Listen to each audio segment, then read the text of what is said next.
Will you marry me? Napatakip ng bibig si Melanie nang pagtalikod niya ay makita ang lalaking nakaluhod at may hawak na singsing. Po? Teka lang, sino ka? Mahina niyang tanong. Oh no. Narinig niyang bulong nito habang nakaluhod pa rin. Ilan sandali pa bago nito napagtanto na hindi nito kilala ang babaeng inalok ng kasal. Gusto nitong bawiin ang proposal at humingi ng tawad pero huli na. Rinig na rinig sa paligid ang hiyawan ng mga tao at mayroon pang mga kumukuha ng litrato at video. I'm so sorry pero sumakay ka na lang miss, please. Bulong nito sabay tayo at kapit sa baywang ng kaharap. Wala nang nagawa si Melanie kundi ang pumikit nang bigla niyang naramdaman ang mga labi nito sa labi niya. Masyadong mabilis sa mga pangyayari at kahit pa alam niyang mali, wala na siya nagawa. Anong pangalan mo, miss? Marahan itong bulong sabay higpit sa pagkakayakap sa baywang niya. Melanie. Okay, Melanie. Kalma lang at sumunod ka sa akin. Hinawakan nito na mahigpit ang kanyang kamay at mabilis sa hinatak palabas ang restaurant.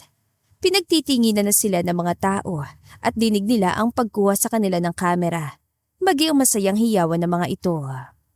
Congratulations sa inyo! Wow, swerte naman ni ate girl, ang gwapo ng boyfriend. At mukhang mayaman. Grabe ate, gayo ma-reveal naman dyan. Ilang minuto lang ay nasa loob na sila ng kotse. Sorry, nasira ako ang gabi mo, Miss Melanie. Sinabi ko na siyo kanina ang pangalan ko, di ba? Okay, Melanie. I'm so sorry. Gusto ko mag-explain ngayon pero kailangan kong bumalik agad sa loob para hanapin si Pauline. Sipit muna ang bahala sa'yo dito. Pero sir, parang hindi magandang ideya na bumalik kayo sa loob. Sabi naman ng assistant at kaibigan nitong si Pete na nasa driver's seat. Wala akong choice. Baka nasa loob pa si Pauline. Kailangan ko siya makita bago lumaki to at maging issue. Bumukas ang pinto na sasakyan at malakas sa pagsara na lang nito ang huling narinig ni Melanie. Anong nangyayari, sir? Taka niyang tanong kay Mr. Pete. Teka, prank ba to? Pinaprank niyo ba ako? Sino kakuntsaba niyo ha? Sabi ko nang ayoko ng prank na birthday gift eh. Birthday mo ngayon, miss? Opo, kuya. Nasaan ang camera? Kasama niyo si Weng Nasaan yung babae na yon? Natatawa pa niyang usisa. Sorry miss, pero hindi ito prank. May kaunting hindi pagkakaintindihan lang. Hala, ganun? Napagkamalan ako ng lalaki kanina na, boss mo ba yun? Bakit naman ako mapagkakamalan? Kamukha ko ba yung girlfriend ni sir? Sa unang tingin nga, kamukha mo si Ma'am Pauline. Magkasing haba kayo ng buhok, pati style pareho eh. Magkasing puti rin kayo, magkasing tangkad. Kinunutan iyon na noon ni Melanie. Pwede na ba akong umuwi? Nako miss, hindi pa eh. Kailangan nating hintayin ang utos ni Sir Francis. Sa ngayon, dito ka muna sa loob ng sasakyan para makaiwas ka na rin sa gulo sa labas. Napatingin siya sa labas ng bintana at nakita nga niya ang ilang tao na nakatingin sa kanilang direksyon. May iba pa nga na pilit sumisilip sa loob ng sasakyan. Mabuti na lamang at tinted ang salamin niyon. Bakit ang daming tao sa labas? Sino yung mga yun? Anong gusto nila? Sorry miss, pero wala po ako sa posisyon para sagutin yan. Teka, sino ba kayo? Medyo galit na niyang tanong. Ano ba to? Ang mahalis naman ng birthday ko, aba? Magtatanong pa sana siya nang biglang nagring ang kanyang cellphone. Pero bago pa niya yun masagot, ay agad yung inagaw na lalaki. Sorry miss, mas mabuting huwag niyo muna sagutin ang kahit anong tawag. Hala, pero phone ko yan kuya. Kaibigan ko yung tumatawag. Baka nag-aalala na yun sa akin tsaka baka masabi mo sa kanya nangyari. Mahirap na miss. Sorry pero hindi pwede. Paano ko sasabihin kung ano nangyari hindi ko nga alam kung ano talaga nangyari? Yun na nga miss.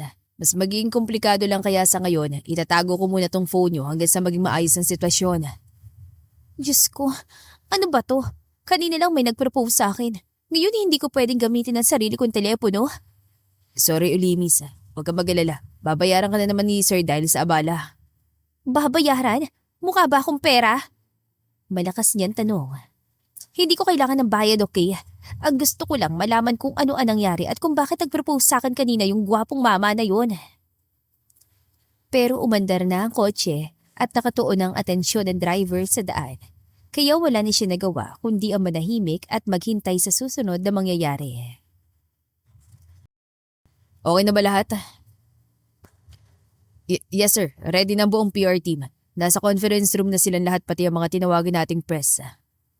Nasa meeting dapat si Francis ngayon pero hindi niya pwedeng ipagpabukas ang mga tawag na natatanggap mula sa mga magulang at kaibigan tungkol sa nangyari. Paano yung babae kagabi sir? May contingency plan ba tayo para sa kanya? Ha? Sino? Yung babae po kagabi na pinagproposan nyo. Parang kailangan natin siyang tawagan para alam niyan dapat gawin. Oo nga pala. Paano nga ba niya malilimutan ang babae na yon? Ito lang naman ang dahilan ng lahat ng kaguluhan nangyayari. Kung hindi nito kamukha si Pauline, hindi sana yon mangyayari. Sige, gawin ang dapat Pete. Kausapin mo siya, bayaran mo. Siguraduhin mo na wala siyang gagawin para masirang pangalan ko at ang kumpanya. Noted sir. Siya nga pala, nasa ba yung singsing? Tanong niya na magsimula na siya magtrabaho. Sir, yung singsing. Nagkamot ito ng batok at umiling. Hindi ko nakuha sa babae eh. Sabihin mo nagbibiro ka lang Pete. Sorry sir, hindi ko kasi. Kiniyom ni Francis ang kamao at tumayo. Tinangay ng babae yun ng singsing. Yun bang ibig mo sabihin? Hindi naman niya tinangay. Nakalimutan ko lang bawiin sir. Siguro naman ibabalik niya yun kapag may ideya ka ba kung magkanong singsing na yun? Medyo malakas sa tanong ni Francis. At sa tingin mo, may tao na nasa tamang pag-iisip ang magbabalik ng singsing na halos 2 milyon na halaga? Wala siya narinig mula sa kanyang assistant. Alam niyang hindi iyon sinasadya ni Pete pero hindi niya napigilan ang sarili. Wala akong pakialam kahit milyon pang halaga nun. Pero family heirloom yun Pete. Mahalaga yun sa pamilya namin. Sorry sir. Umiling-iling siya. Kailangan ko siya makita. Arrange a meeting with her today Pete. Sabihan mo mga tao sa conference room na palabas na ako in 10. Salamat. Tumayo ni siya at nagsuot ang blazer. Nakontak mo na ba si Pauline? Hindi pa sir pero kasi may kumakalat na Pete, ano? Medyo galit na niyan tanong. May kumakalat na ano? Huminga muna ito na malalim. Kasi hindi ko alam kung dapat mo itong makita pero alam ko rin na kailangan mo itong makita bago ka mag-press con sir. Makitang ano? Yung video. Video? Anong video? Video po na may kasamang ibang lalaki si Ma'am Pauline at. Kumunot ang noon ni Francis at walang paalam na hinablot ang cellphone na hawak ng assistant. Pinindot niya ito at na magsimula ang video ay hindi niya alam kung gusto nga ba niya iyong makita. Sir, naghihintay na po ang press sa labas. 5 more minutes, may babaguhin lang ako sa official statement ko bago ibigay sa PR team. At Pete, tawagin mo yung babae kagabi. Ngayon na. Nang matanggap ni Melanie ang tawag na yon kinaumagahan, inaasahan na niya sa isang formal at pribadong lugar magaganap ang meeting, kaya pinili niyang isuot ang pinakapormal niyang damit. Pero nagulat siya nang dalhin siya ni Mr. Pete sa isang maliit na underground bar. Madilim sa loob niyon. Maingay ang musika at masikip dahil sa mga customer na nagsasayawan sa gitna at kinailangan pa siyang hatakin ni Mr. Pete para dalhin sa dulong bahagi ng lugar kung saan naroon ang pinto na tila opisina ng may-ari. Good evening sir, narito na po siya. Salamat Pete, iwan mo na kami. Miss, have a seat. Sumunod naman si Melanie dahil wala naman siyang pagpipilian. Ngayong nasa harap na niya ang binata ay doon lang niya napagtanto na mas gwapo pala ito sa liwanag. Nasabi na siguro ni Pete sa'yo tungkol dito. Medyo po. Well, kinuha nitong folder sa ibabaw ng mesa at binuksan yon. Melanie Luistro, 23 years old. Cashier sa ShopRite Grocery Store. Tama ba? Paano mo? Teka, pinaimbestigahan mo ba ako? Siyempre. Itinakbo mo ang engagement ring ko. Natural, paimbestigan kita. Hoy mister, correction. Hindi ko itinakbo ang singsing mo. Yung driver mo kasi. Assistant ko si Pete, personal assistant. Pagtatama nito. Assistant mo, driver mo, jowa mo, wala akong pakialam. Hinatid niya ako sa apartment ko. Hindi ako tumakbo, okay? So, ano ka nga? Cashier ka? Ano bang pakialam mo? Dahil kailangan ko siguruhin na ordinary yung tao ka at wala kang balak pagkakita ng sitwasyon. Tumaas ang kilay niya. Guwapo nga ang lalaking kaharap pero antipatiko naman. Walang duda na ma-inlove ang sinumang babae na tititig sa mga mata nito. Pero na mga sandaling yon, gusto niyang dukutin ang mga mata nito at ipakain sa aso. Sigurado ka bang cashier ka lang? Alam mo, hindi ko kailangan mag-explain sa'yo kung anong trabaho ko. Hindi nga kita kilala eh. At salamat nga sa Diyos at hindi kita kilala. Humalukip-kip si Francis at tinitigan siya mabuti. Sa tingin mo, nag-e-enjoy ako dito? Sa totoo lang, sayang oras ko dahil mas marami pa akong importanteng bagay na kailangang asikasuhin. At kung may choice lang ako, uutusan ko nilang si Pete na ipadala na lang sa'yo ang bayad para matapos na to. At sino may sabi sa'yo na gusto ko ng pera mo? Lahat naman ang gusto ng pera ko, yun ang totoo. Niramdaman ni Melanie ang pag-akiyat ng dugo niya sa ulo. Alam mo, hindi ko nga alam kung bakit pa nga ba ako pumayag na pumunta dito at hindi ko alam kung ano pa bang gusto mo sa akin. Pero kung ano man yon, pasensya na sir. Ikaw man ang pinakamayaman sa buong mundo. Wala ka pa rin karapatan na pagsalitan ako ng ganyan. Mabilis siyang tumayo at sinukbit ang shoulder bag. At itong singsing mo. Itinaas niya ang kaliwang kamay para ipakitang kumikinang na singsing. Hindi ko to type. Masyadong malaki ang bato. Masyadong makinang. Masyadong. Sinubukan niya yung hubarit pero ayaw nitong matanggal mula sa kanyang daliri. Nanatiling nakatayo lang sa harap niya ang binata habang pinapanood siya sa paghihirap sa pagtanggal niyon. At kung hindi pa niya ito tignan na masama, ay hindi ito gagalaw at tutulong. Kagabi ko pa to hinuhubad pero ayaw matanggal. Mahina niyang sabi. Ayaw matanggal o ayaw mo talagang tanggalin? May pagkakaiba yon. Alam mo, hindi na ako nagtataka kung bakit ipinagpalit ka ng girlfriend mo sa iba. Bigla niyang nasabi. At saan mo naman napulot yan? Biglang tumigil si Francis sa pag-abot sa kamay niya na para bang napaso. Sa video, parang lahat ng tao nakita yun eh. Wala siya narinig mula rito kundi galit na ungol. Kinuha nito ang kamay niya nang walang sabi-sabi at muling sinubukan tanggalin ang singsing. Aray! Nananadya ka ba? Sabi ko nga sa'yo ayaw matanggal, di ba? At ilang hila pa ay sumuko na rin si Francis. Pero hindi nito binitiwan ang kanyang kamay. Tinitigan lang nito ng matagal ang singsing na parang isang bata na natalo sa laro. Gustuhin man niyang magalit dito, hindi rin niya maiwasang maawa sa binata. Si Mr. John Francis Valderrama, CEO, multi-millionaire, guwapo, matipuno, pero pinagpalit pa rin sa iba at niloko. Gagawin ko nila ng paraan para matanggal. Huwag kayong mag-alala, ibabalik ko agad sa oras ah. Hindi. Hindi. Sa'yo muna yan. Tago mo muna. Sa akin, muna? Oo, pansamantala. Pero bakit? Taka niyang tanong. Look, sorry sa lahat. Ang dami lang nangyayari ngayon at may mga bagay na kung pwede ko lang baguhin. Gagawin ko, pero wala eh. Alam kong galit na galit ka sa akin ngayon. Pasensya na sa mga nagawa ko. Sa mga nasabi ko. Marahan itong binitiwan ng kamay niya at saka ito muling naupo. Miss Luistro, meron sana akong proposal sa'yo. Proposal na naman. Hindi man sabihin ay kitang-kita sa mukha ni Mrs. Michelle Valderrama na hindi ito natutuwa sa nakakagulat na balita. At kailan mo ipapakilala sa amin ang babaeng yun ha, John Francis? Natawa lang si Don Robert at tumingin sa kanya. Alam mo nang mangyayari ito, anak, at dapat may inihanda ka ng speech para sa mom mo. Nakatayo sa harap ng bintana at nakatanaw lang sa tanawin sa labas. Nilingon niya ang mga ito at ngumiti. Ano ito, John Francis? Nabasa mo na bang mga nakasulat online? Napanood mo na bang mga balita? Wala akong oras magbasa at manood ng TV, mama. Pero may oras ka para magpa-press conference. At bakit gano'n ang ibinigay mong statement? Dahil alam ko magtatanong din naman ang lahat at aasa na magbibigay ako ng ganong statement. Tumayo si Michelle at hinarap siya. Kung biro ito, John Francis, hindi nakakatawa. Ano ba nakain mo at bigla-bigla ka nagdedesisyon? At hindi mo man lang ba naisip ang epekto nito kay Pauline?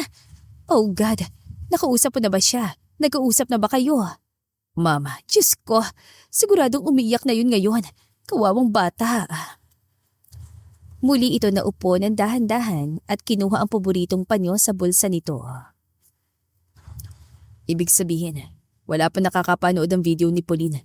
Kung ipakita ko kaya sa kanila yun para matahimik na sila kakatanong. Alam mo ba kung nasaan siya, iho? Seryosong tanong ni Don Robert. Kung nasan man siya ngayon, sigurado masaya siya. Anong ibig mo sabihin, anak? Tumayo si Michelle at humigpit ang pagkakahawak sa panyo. Nag-propose ka sa ibang babae dyan, Francis. Ano yung sinasabi mong masaya siya? Ibig sabihin, alam mo kung nasaan siya. Tanong naman ng ama. Come on, Francis, son. Sabihin mo nga sa amin kung ano talaga ang nangyari. Bakit ka nag-propose sa iba nang hindi sinasabi sa amin? At lalong bakit ka nag-propose sa isang babae na nakikilala mo pa lang, Diyos mio? Paano kayo nakasiguro na kakakilala ko lang sa kanya? Dahil kilala namin lahat ng kaibigan mo at never ko pa nakita mukha ng babaeng yon, ever. Well, hindi naman importante kung bagong kakilala ko lang siya o hindi. Pero paano si Pauline, iho? Itatapan mo na lang bang maraming taon yung pinagsamahan ng gano'n na lang? Bakit hindi niyo yung itanong sa kanya? Bulong niya. Anong sabi mo? Wala, ma'am. Ang sinabi ko lang, nakapagpasya na ako. Tanggapin niyo na lang, please. Tanggapin? At nagsimula na maiyak sa Michelle. John Francis, anak, ano ba nangyayari sa'yo? Baka naman may problema ka, sabihin mo sa amin. Wala po akong problema. Kayo ni Pauline, may problema ba kayo? Pero hindi ba last week lang kasama pa natin siya mag-coffee? Nagkakaproblema na kami noon. Ay naku, normal naman sa relationship ang problema, anak. Mga bata pa lang kayo. Magkakilala na kayo kaya siguradong malalampasan nyo rin yan. Yan ang gusto yung paniwalaan namin, di ba? Hindi niyo ako tinanong kung gusto ko ba talaga siyang pakasalan. Naupo siya at dinampot ang dyaryo na nasa mesa. Wait, sinasabi mo ba na labag sa loob ang pagpapaksal kay Pauline? Napakakasalan mo lang siya dahil sinabi namin? Siguro. Wala siya narinig mula sa mga magulang at akala niya ay tapos na ang usapan. Pero na magsisimula na siya magbasa, naupo sa harap niya ang ina at tinignan siya ng diretsyo sa mata. Anak, sorry but I cannot believe that. Mahal mo si Pauline at nakikita ko yon. Nakikita namin yon. Hindi ba, Robert? Tumango ang kanyang ama dahil wala naman itong ibang pagpipilian. Mahal yung isa't isa, alam namin yon.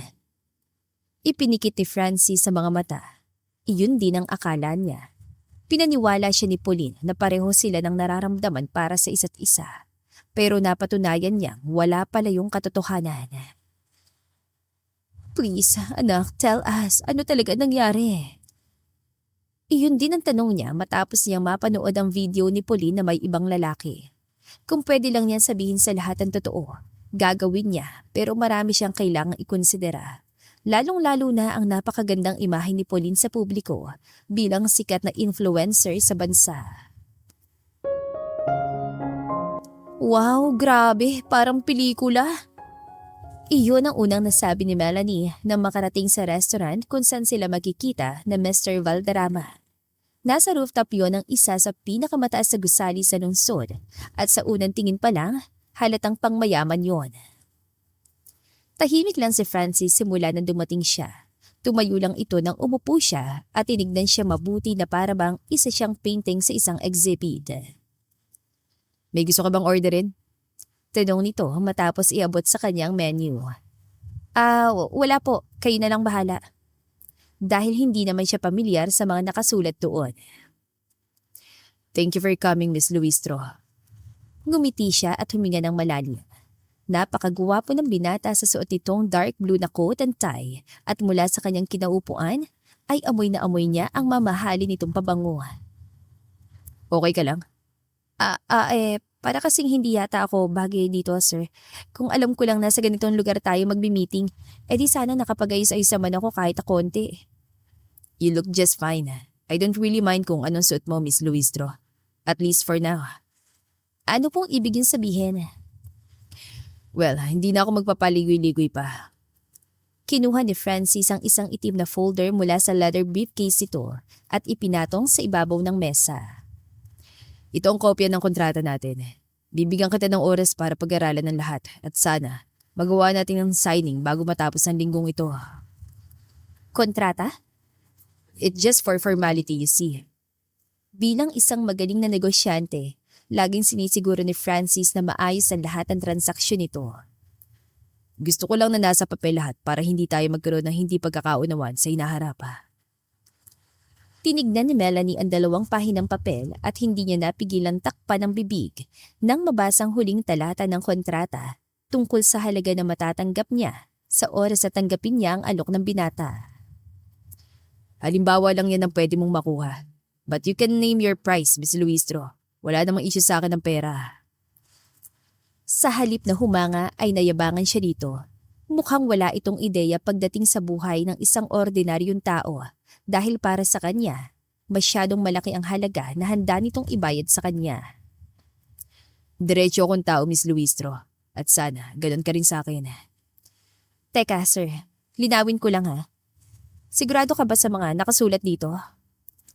Marahan itong tumango. Magkukunwari kang fiancé ko.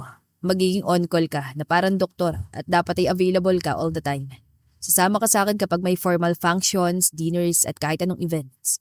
Kailangan nating magkunwaring sweet couple sa tuwing nasa public tayo. Lalo na sa harap ng mga Valderrama at Leviste. Lalo na kapag nasa paligid si Paulina. Magkukunwari tayong in love? Nasa kontrata naman lahat ang sagot sa mga tanong mo. The scope, the limit. Kung hindi ka komportable o may mga bagay na hindi mo gusto, sabihin mo na ngayon pa lang para ma-adjust natin hanggat maaga.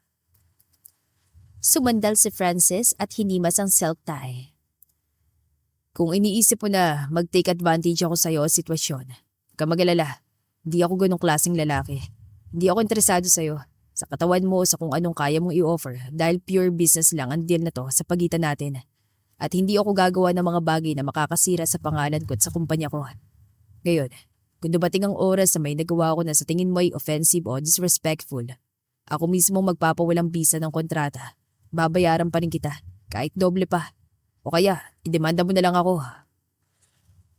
Nanatiling nakakunot ang noon niya. Hindi pa man sila nagsisimula sa kung ano man deal na yon. Nakuha na agad ng binata ang inis niya. Kung hindi ito interesado sa kanya, mas lalong wala siyang interes dito. Parang hindi ko yata kayang gawin to. Narinig ni Francis sa sabi ng dalaga. Sorry sir, pero parang hindi ko. Magkano bang gusto mo? Hindi naman lahat ay tungkol sa pera. So anong problema? May boyfriend ka ba? Hindi ka ba papayagan ng boyfriend mo? Bumuntong hininga siya at kinuha ang cellphone sa bulsa. Magsiset ako ng meeting with your boyfriend para i-explain ang sitwasyon. And I can assure you that we will reach an agreement in no time. Hindi naman yun. Sa totoo lang, wala naman akong boyfriend. Ngayon kaya lang. So, single ka? May ngiti sa mga labi niyang tanong. Opo, at wala nakakatawa doon sir. Hindi naman kita tinatawanan dahil doon. Let's just say na masaya lang ako kasi at least bawas komplikasyon. Bawas komplikasyon siguro sa'yo, pero paano sa side ko? Dahil kapag pumayag ako sa gusto mo, syempre iisipin ng mga tao na engaged na ako at ikakasal na ako. So paano pa ako magkaka-boyfriend in the future? Hindi naman ito pang habang buhay, Miss Luistro. Pero, Miss, let me tell you this. Mahilig ang mga lalaki sa challenges. At kapag nalaman nila na na-engage ka sa isang mayaman at gwapong tulad ko, no offense, pero mas tataas ang halaga mo sa market ng mga single dahil madalas, hindi lang naman yung babae mismo ang gusto namin, kundi yung feeling ng accomplishment kapag napasa amin ng babae. So Miss Luistro, consider this as a job experience na may dadagdag mo sa resume mo. At sa oras na matapos ng deal natin, mas magiging valuable ka at kaiinggitan ng ibang babae dahil naging fiancé mo, si Jen Francis Valderrama. Umiling ito at tumayo. Sorry sir ha, pero Teka, tumayo na rin siya at humarang sa daraanan ng dalaga nang magtangka itong umalis. I'm sorry, okay? Hinuli niyang isang kamay nito na nagpalaki sa mga mata nito. Pwede bang pag-usapan muna natin to? Sa tingin ko, wala na tayong dapat pag-usapan tungkol dito, Mr. Valderrama. Parang masyadong komplikado to para sa tulad ko. Hindi ko kaya magkunwari ng tulad ng gusto niyo.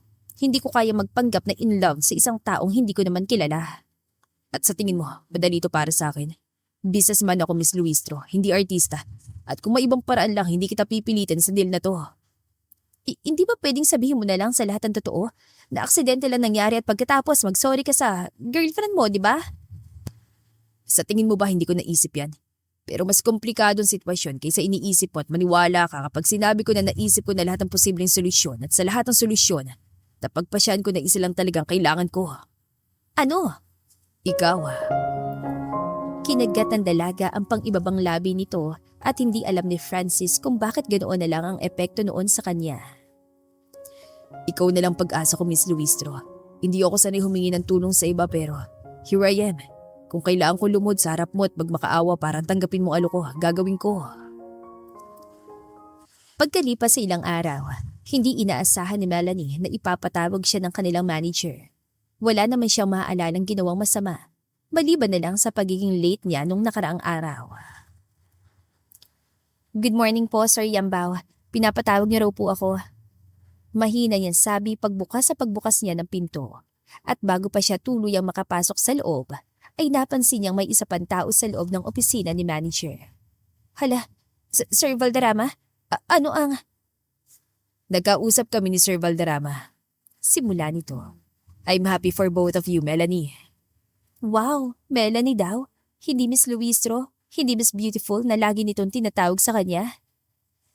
Bakit hindi ka muna mag-day off ngayon, Melanie? Hindi naman kailangan, Roy. Agad na salungan ni Francis. Dumaan lang talaga ako, hindi rin ako magtatagal. Teka po ha. Ano ba nangyayari? Mula sa boss niya ay tinignan niya si Mr. Valderrama. Bakit po siya nandito, sir? Ngumiti lang ang kanya manager at hinintay si Francis na sumagot. Pasensya ka na, Roy. Talagang minsan, malilimutin tong si Melanie. Nako, sinabi mo pa. Minsan, kailangan pa siyang palalahanan tungkol sa schedule niya sa counter kaya naintindihan ko, sir. Natawa rin si Francis na lalo lang nagpakulo ng dugo niya. Kumunat noon niya at hindi na itago ang pagkairita. Nagbibiro lang kami, Melanie. Relax. Anyway, siguradong busy si Mr. Valderrama kaya maiwan ko na muna kayo Ikaw naman, call me Francis, bro. Hindi natin kailangang maging sobrang formal. Nakangiting suhestyon nito na ikinaliwanag ng mukha ng kanya manager. O sige, Francis. Sasabihin ko sa assistant ko na iproseso agad ang membership mo sa country club as soon as possible. Nako, hindi naman rush yun, bro, pero maraming salamat Nagkamayad muna ang dalawa bago tuluyan lumabas ang sariling opisina si Mr. Yambao na abot taingang ngiti. Dadalan sana kita ng bulaklak pero hindi ko alam kung mahilig ka sa ganun. Bakit niyo ko dadalhan ng bulaklak? Ganun ang ginagawa ng lalaki para magustuhan ng babae, di ba? Gusto mong magustuhan kita? Kunot noon yan tanong. Parang ganun na nga. Sir, ayoko maging bastos. Pero nasa gitna kasi ako ng trabaho.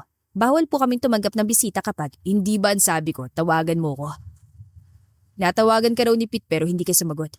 Ilang araw na rin, Miss Luistro. Kaya nagpasya na ako na bumisita dito sa pinagtatrabahuhan mo. Iniligid dito ang paningin sa lugar. So, dito ka pala nagtatrabaho. May sarili ka bang opisina? Cashier lang ako, sir. Minsan bagger, minsan janitor na rin.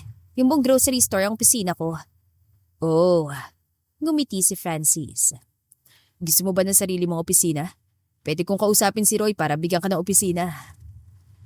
Hindi napigilan ni Melanie na matawa ng malakas.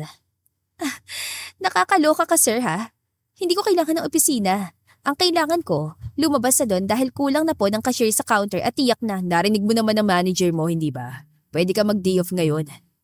At pagkatapos pagagalitan na naman ako noon ng walang humpay. Naku, huwag na lang. Hindi niya gagawin yon, trust me. Kilala ko mga ganong klaseng tao. Ganong klaseng tao? Mahilig sa golf yung boss mo, di ba? Well, binigyan ko lang naman siya ng free lifetime membership sa isa sa mga exclusive country clubs ko. Kaya ngayon, gagawin niya lahat na sabihin ko sa kanya. Sinuhulan mo si Sir Yambao?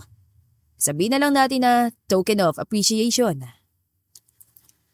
Token of appreciation. Suhol yun, sir. Alright. Sinuhulan kong boss mo. So, ginawa ko lang naman yun para sa'yo. Para sa akin o para sa'yo, sir?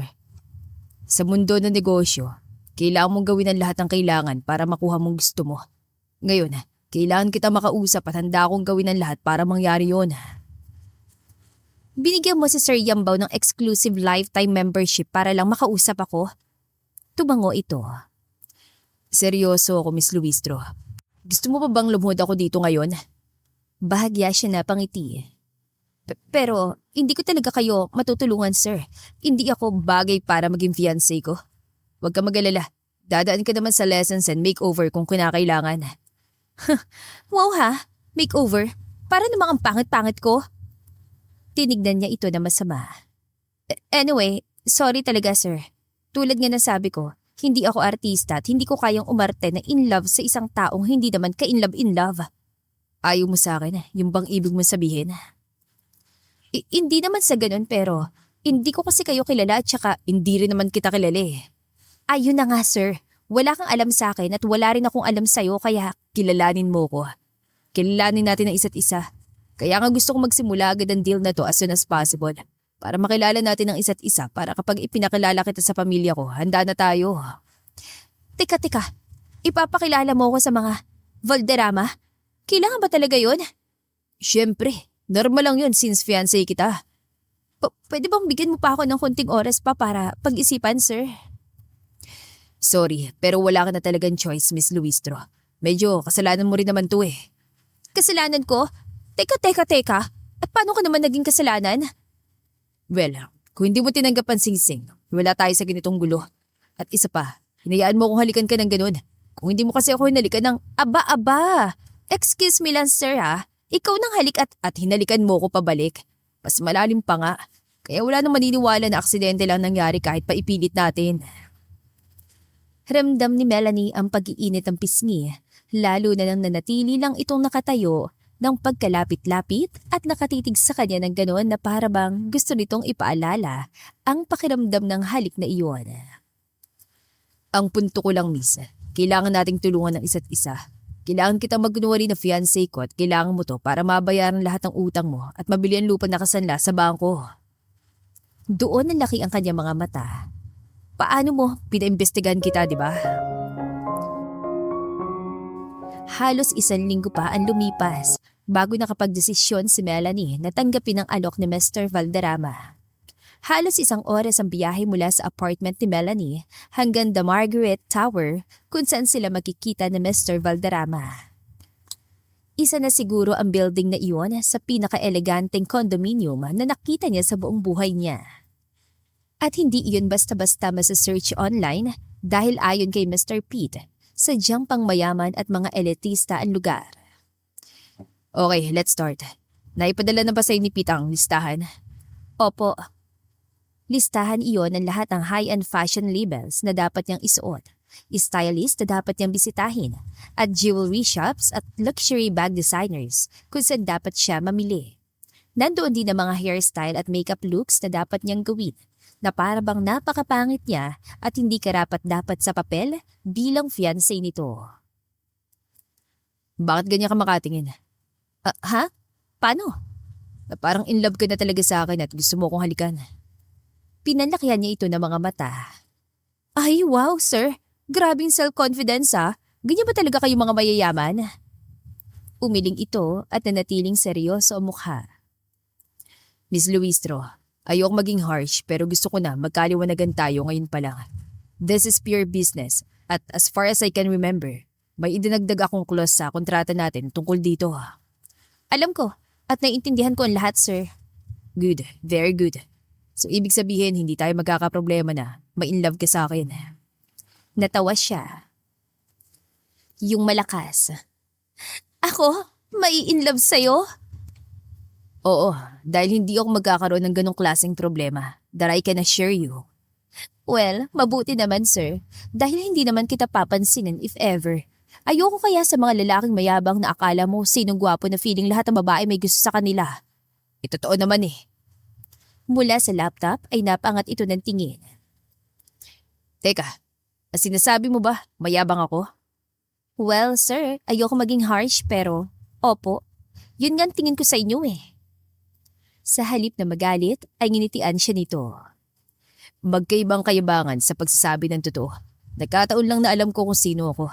At sa tingin ko, hindi mo pa talaga kilala kung sino kausap mo. Hindi lang ikaw marunong mag-research, sir. Oh well, kulang pa na research mo dahil kung ni-research mo ang lahat tungkol sa akin, magpapasalamat ka sa Diyos na pinili kita para sa trabahong to. You just got yourself lucky, young lady. Maraming babae makikipagpatayan para lang mapunta sa kinalalagyan mo ngayon. Dahil tulad nga ng sabi ko, women love me at wala pa ako nakikilalang babae na hindi nagkakagusto sa akin.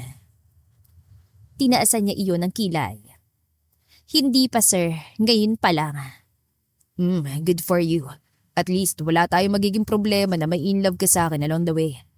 Because again, sinisigurado ko sa'yo na hindi ako attracted sa'yo. Hindi ko type ang tulad mo. Sobrang simple. Sabi pa nito. Pagkatapos ng meeting nilang iyon, ay dinala siya ni Mr. Valderrama sa pinakahuling palapag ng gusali. May private elevator ito na nagbubukas sa malawak na unit na may floor-to-ceiling glass wall. Bihira lang ako pumunta dito. 2 o 3 beses lang sa isang buwan. Hinubad dito ang suot itong jacket at sinunod ang itim na kurbata. Okay na ba to para sa'yo? Okay na? Para sa akin? Bakit? Dito ba ako titira? Natatawa pa niyang tanong. Tumango lang ito. Sabi ni Pete, bukod sa ubos oras, malayo raw ang apartment mo mula rito. At nahirapan daw siya magpabalik-balik para ihatid sundo ka.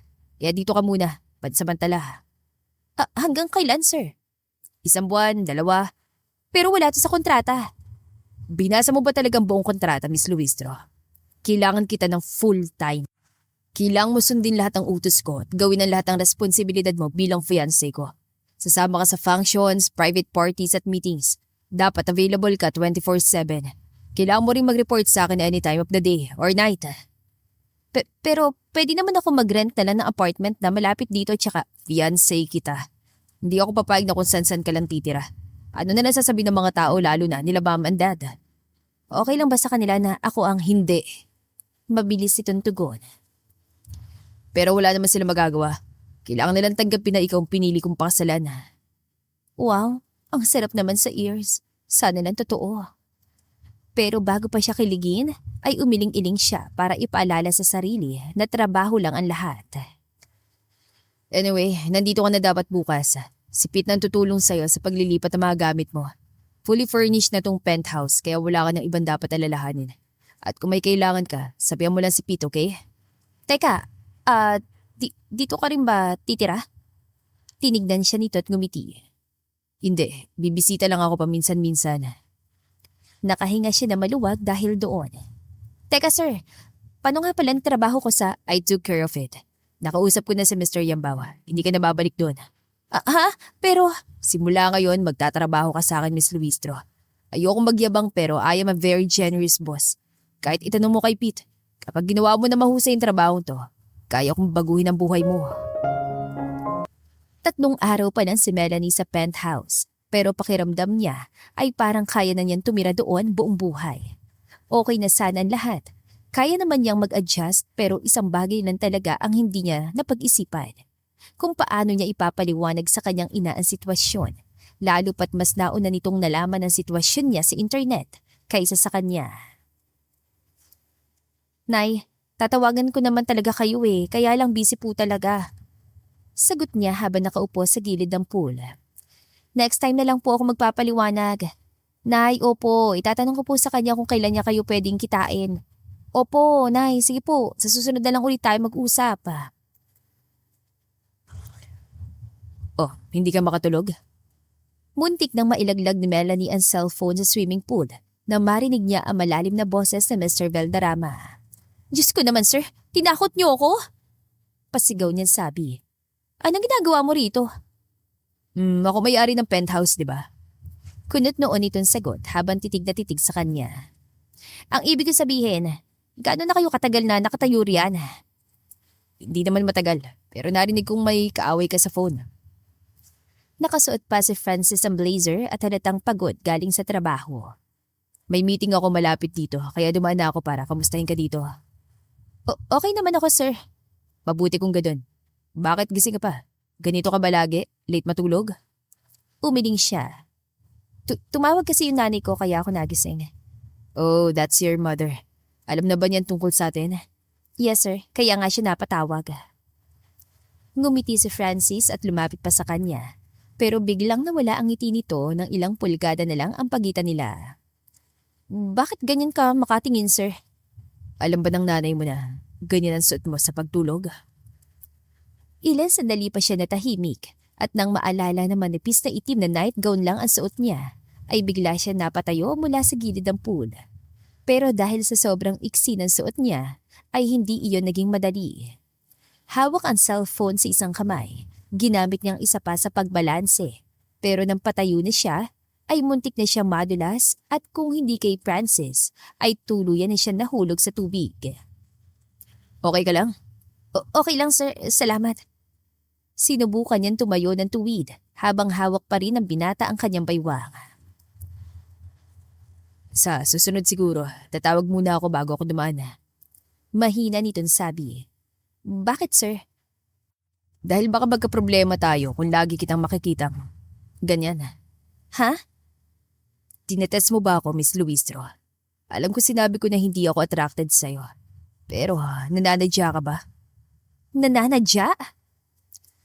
Narinig niyang huminga ito ng malalim bago lumayo ng bahagya. Pwede bang pumasok ka na sa loob? Late na at hindi ka dapat lumalabas ng ganyan ang suot. Ano ako? Bata? Natatawa niyang tanong. Hindi. Pero yun nga, hindi ka na bata. Dapat aware ka sa itsura mo lalo na sa labas. Teka, bakit? Ano ba itsura ko? Kumunat ang noon nito. Alam mong ibig kong sabihin. Sige na, pumasok ka na sa loob. Gusto mong buhatin pa kita papasok. Ilang kanta pa ng acoustic singer at ilang bote pa ng beer. Mas dumarami na ang nalalaman nila tungkol sa isa't isa. Sa isang tagong bar siya dinala ni Francis sa kanilang first date na siya mismo ang nagsuggest. Masaya naman, di ba? Tumango si Francis. Weird pero oo nga. Sabi sa'yo sir Ngayon alam mo na kung ano ang namimiss mo. Okay, panalo ka na. Mission accomplished. Ha? Kunot noon itong tanong. Nagawa ko ng mission ko ngayong gabi sir. Nadala na kita sa dinner at napa-experience ko na sa'yo kung paano talaga mag-enjoy sa isang date. Kasi kawawa ka naman, never ka pa nakaranas ng totoong date since si Miss Pauline pa lang nagiging girlfriend mo, di ba? Hindi mo alam kung anong ginagawa ng mga normal na couple kapag nagde-date. So, ito. Yun ang mission mo? Tanong nito matapos sumandal. Akala ko ba ang mission mo ay maging komportable tayo sa isa't isa? Oo nga, kasama na yun. O di ba? Mas komportable na tayo ngayon kaysa noon. That's progress, sir. Okay. So, ganito palang pakiramdam ng date. Bulong nito sa kanyang tainga. Yes, sir. Ganito kaming mga normal na tao. Hindi yun nagpapasara ng buong sinehan o ng buong restaurant para lang makapag-dinner o kaya coffee sa Tagaytay pagkatapos ng helicopter ride. Wala kaming ganun, sir. Ganito lang kami. Inom ng beer sa bar, kinig ng banda, nood ng sine na may popcorn, lakad-lakad sa mall o sa park, laro sa arcade. Ganun lang. Masaya na kami sa ganun. Oh well, mukhang nagugustuhan ko nga. So, tell me Miss Luistro, ano mangyayari pagkatapos ito? Tanong ni Francis sabay hawak sa kamay niya. Buntik na niya iyong ikabigla pero naalala niya na isa iyon sa mga dapat nilang kasanayan. Anong ginagawa ng couples pagkatapos ng romantic date? Well, depende pero usually ay hahatid ni guy si girl sa bahay. Tapos? Depende uli kung anong nangyari sa date. Halimbawa, kung hindi naging maganda, magpapaalaman na sila pero kung successful naman ang date, may possibility na i-invite ni girl si guy sa bahay niya. Again, depende sa kanilang dalawa yun. Itong date natin ngayon, ano sa tingin mo ang mangyayari pagkatapos? Tinapunan niya ito na mapanuring tingin para malaman kung seryoso ito o hindi. Ano sa tingin mo, sir? Well, sa tingin ko, ihatid ni guy si girl sa penthouse and they'll spend the night together. Ay wow, confident si Mr. Valderrama ha? Of course. Malaki ang naging ngiti nito. So ano pang kailangan gawin ng lalaki para magustuhan siya ng kadate niya? Karamihan naman sa mga babae, straightforward. After a few dates, yun na. Ikaw, ano pang kailangan gawin ng lalaki para magustuhan mo? Consistency. Yun lang? Aba, wag mong nilalang yun dahil bihira lang lalaking ganun lang na sa panahon ngayon. Kapag consistent ang isang lalaki, everything else follows. Yung sweetness, yung passion, yung respect, yung love. So, ang ibig mo sabihin, Kailangang makilala mo muna lalaki bago ang lahat? Of course! May exemption ba? Well, ngumiti siya at tinignan ito na malagkit. Weakness ko yung magagaling humalik. Well, Nakangiti nitong bulong. Anong well? hindi ba nung nag-propose ako sa'yo? Yun. Hindi ko na maalala yun. Oh, Mas lumapit pa ito sa kinaupuan niya. gusto mo bang ipaalala ko sa'yo? Napataas ang kilay niya at napatingin dito. Hindi niya alam kung parte pa rin yun ang pagpapanggap ng binata. Pero na mga oras na yon, parang gusto niyang maniwala na totoo ang mga titig nito. Sa susunod na lang siguro, sir. Sinabi mo yan Habang tumatagal, hindi na maintindihan ni Melanie kung ano na nga ba ang nangyayari sa buhay niya. Kailan lang, iniisip pa niya tama ba ang desisyon niyang tanggapin ang trabahong alok ni Francis. Ngayon, narito siya sa napakalawak na hardin ng mansyon ng mga Balderrama. Wow, muntik na kitang hindi nakakilala, Miss Luistro. I mean, Melanie. Iyon ang bungad ng binata sa kanya na madatnan siya sa hardin. Compliment ba yan, Mr. Valderrama? Oo naman. Actually, you exceeded my expectations. Thank you, sir. Francis, simula ngayon. You'll call me Francis. I'll call you Melanie. Lalo na sa mga ganyan sitwasyon. O mas maganda ba kung may interment tayo tulad ng mga couple ngayon? How about honey? Parang OA naman yun. Well, sa tingin ko bagay sa'yo. Honey. Oo na. Aaminin na niya na kinikilig siya. At lalo pa siyang kinilig nang ilahad nito ang braso nito para hawakan niya. Halos 2 buwan na rin simula nang maging fiancé siya ni Francis. At sa totoo lang, wala siyang reklamo. Relax. Na-rehearse natin to, remember? Tumango siya. Iba pa rin kapag ito na talaga, Francis. Ikaw na rin ang may sabi na nakakatakot ang parents mo. Nakita niya itong ngumiti. Don't worry, nandito lang ako, hindi kita pababayaan. At nang makarating sila sa dining hall, ay agad silang sinalubong ng mga magulang nito. Maiksi lang ang naging introduction, pero ramdam ni Melanie ang tensyon at mabuti na lang at laging nasa tabi niya si Francis para umalalay. Maayos naman ang naging dinner at sa totoo lang ay hindi niya inaasahan na ganon kababait ang mga magulang ng binata. So far, so good. Inabutan siya ni Francis ng isang basong wine doon sa upuang kahoy sa may hardin kung saan siya naupo pagkatapos ng hapunan. So, kumusta? Ano masasabi mo sa parents ko? Okay lang. Pero sa tingin mo ba, okay ako sa kanila? Oo naman. In fairness sa'yo, ang galing mo sumagot sa mga tanong nila kanina. Thanks. Ako ang dapat magpasalamat. Sabi nito sabay lingon sa kanya. Aaminin ko na medyo nag-alala ako kanina bago makarating dito pero nung nakita kita na ganyan, sabi ko sa sarili ko na wala akong dapat isipin. Nakitang ganito? Oo, ganyan. Honestly, hindi ko expected na ganyan ka pala kaganda kapag inayusan. Wow, thank you . Hindi ko alam kung joke ba yan o binubola mo ko pero thank you. Totoong sinabi ko, Melanie. Kaya nga nagtataka ako kung bakit single ka. Actually, ako rin nagtataka. Biro niya. Sigurado marami nagkakagusto sa'yo so I assume na mapili ka. Wala nagkakagusto at hindi ako mapili. Hindi ako naniniwala. Nakangiti nitong sabi matapos maupo sa tabi niya. Oh well, dapat siguro magpasalamat na lang ako dahil single ka. Itinaas nito ang baso at nakipag-cheer sa kanya. Ilan sandali pa ay inilapit ito ang mukha sa kanyang tainga. By the way, hindi pa nga pala ako nakakapag-sorry sa'yo. Para saan? Doon sa aksidenteng proposal na nagpagulo sa buhay mo. Actually, ilang beses ka na nag-sorry tungkol doon. Natatawa niyang sabi, pilit pinapakalma ang sarili. Oh, talaga? Bahagya ito lumayo pero hinawakan nito ang kanyang kamay. Pero tingin ko, hindi pa yata ako nakakapag-sorry sa paghalik ko sa'yo noon. Hindi rin niya maalala pero hindi naman ito kailangang banggitin pa ang tungkol doon.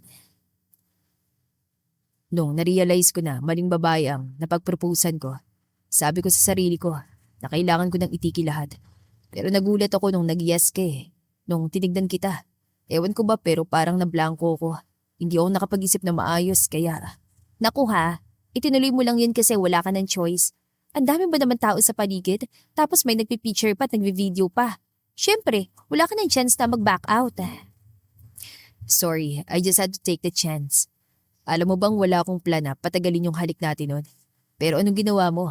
You kissed me backhand. Wow. Yumuko siya para itago ang pamumula ng mukha. Uy, nagbablush? Yung wine kasi, sir. Honey. Pagtatama nito.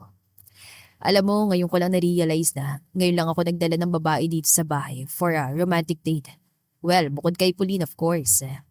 Romantic date? Sino naman na may sabi na romantic date to? Oh, hindi ba?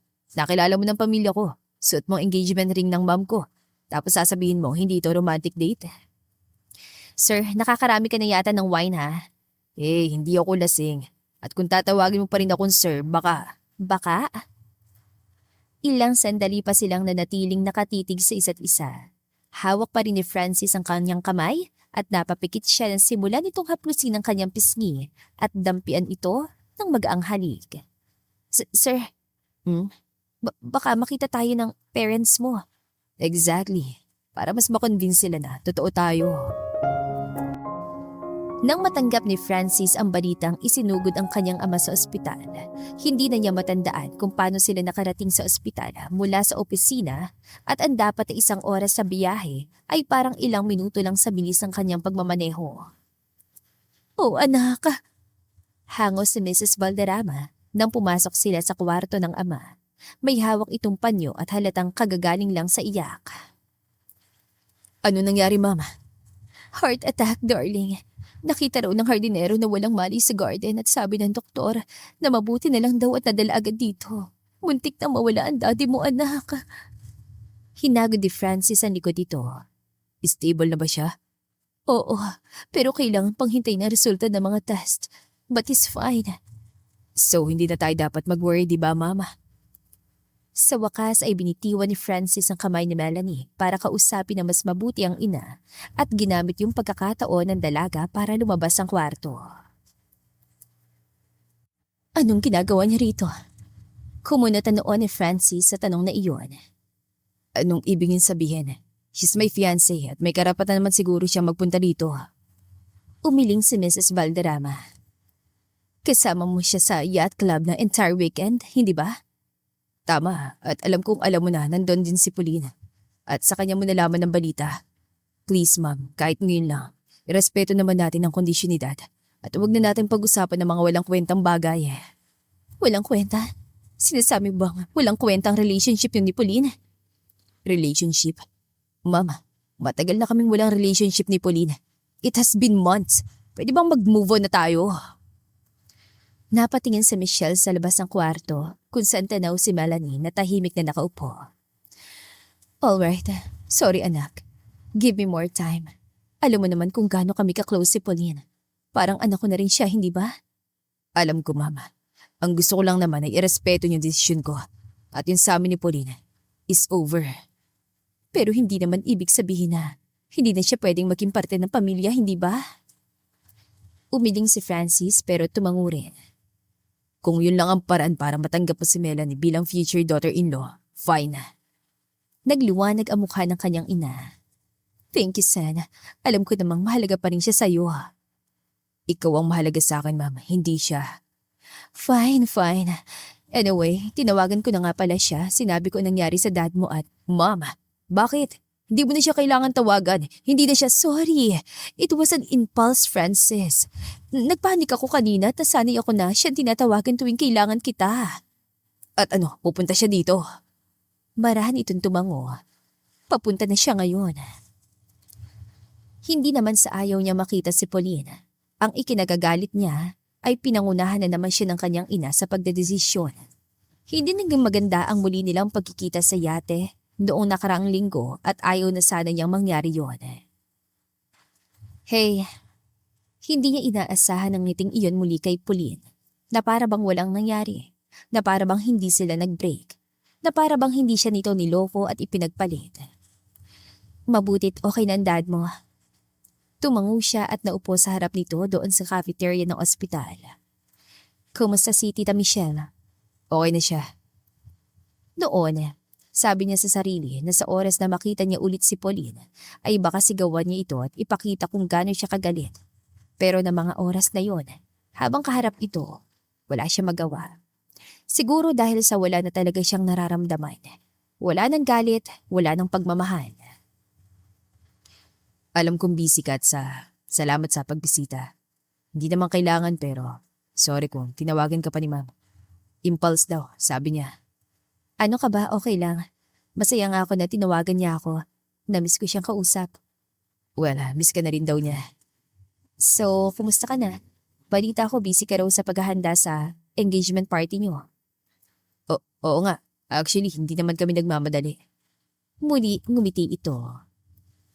Medyo pagod na ako, Pauline. Tumayo na siya. I'm sure na maaga ka pa bukas at ayoko na maabala ka pa. Kailangan ko na rin bumalik sa penthouse. Naghihintay na si Melanie at… Oh, sa penthouse siya nag-i-stay? Biglang nag-ibang ekspresyon ni Pauline. Tumayo na rin ito at kinuha ang bag sa ibabaw ng mesa.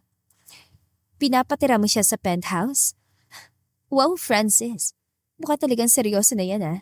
I mean, ayaw na ayaw mong may nagpupuntang iba sa penthouse, right? Well, things change. Ganon siya ka-special sa'yo? Mahal mo talaga siya? Oo.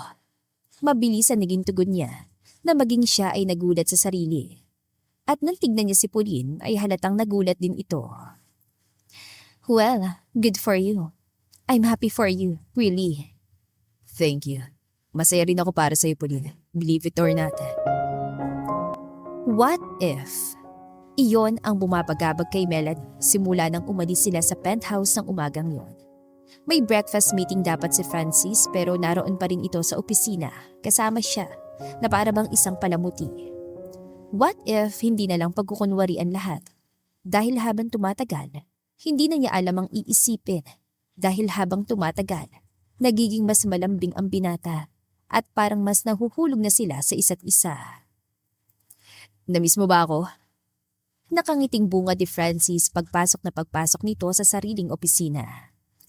Nasa conference room ka lang naman. Nakikita nga kita mula rito habang nagmi-meeting kayo. Oh, ibig sabihin, kanina mo pa akong tinitignan. Oo, pero syempre, hindi niya yun aaminin. Anyway, lunchtime na. Nakapag-order na ako ng food para hindi na tayo lumabas. Pero kung may gusto kang restaurant na kainan, pwede rin naman. Okay lang dito. Sorry ha, sinama pa kita dito ngayon.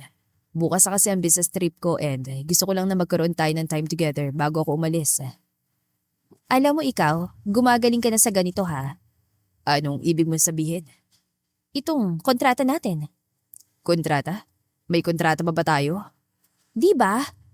Lito niyang tanong.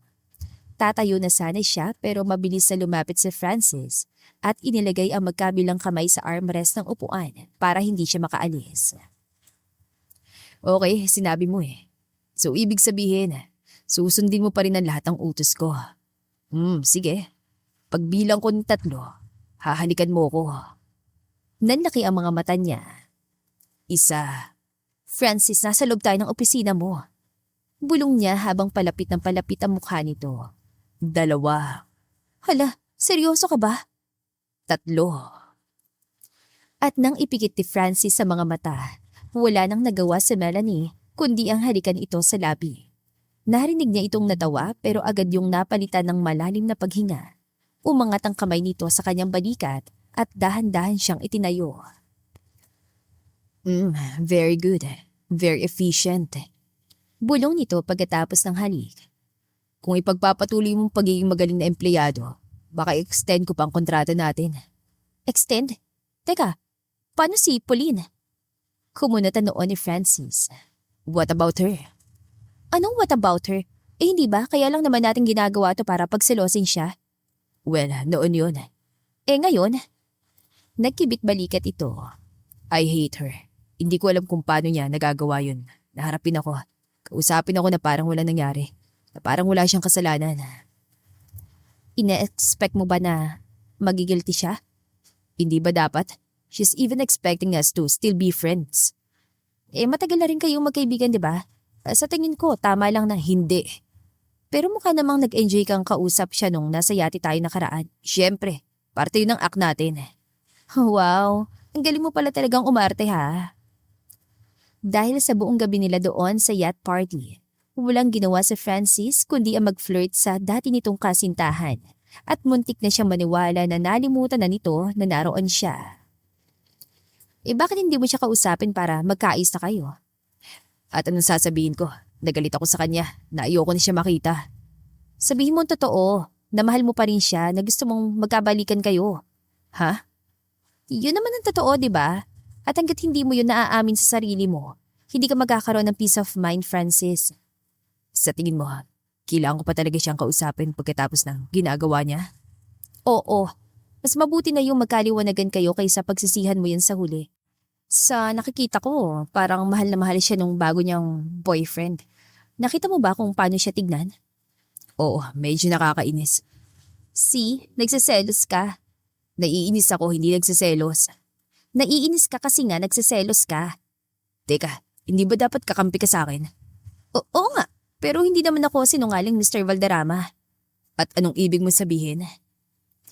Ang gusto ko lang sabihin, matagal mo nang iniiwasan ng katotohanan. Sa tingin mo ba, dahil sa ginagawa nating pagkukunwari na to, may itatago mong feelings mo para sa kanya? Hindi, sir. Mas lalala lang at magiging komplikado ang lahat. Hindi ba parang nagsasayang lang tayo ng oras?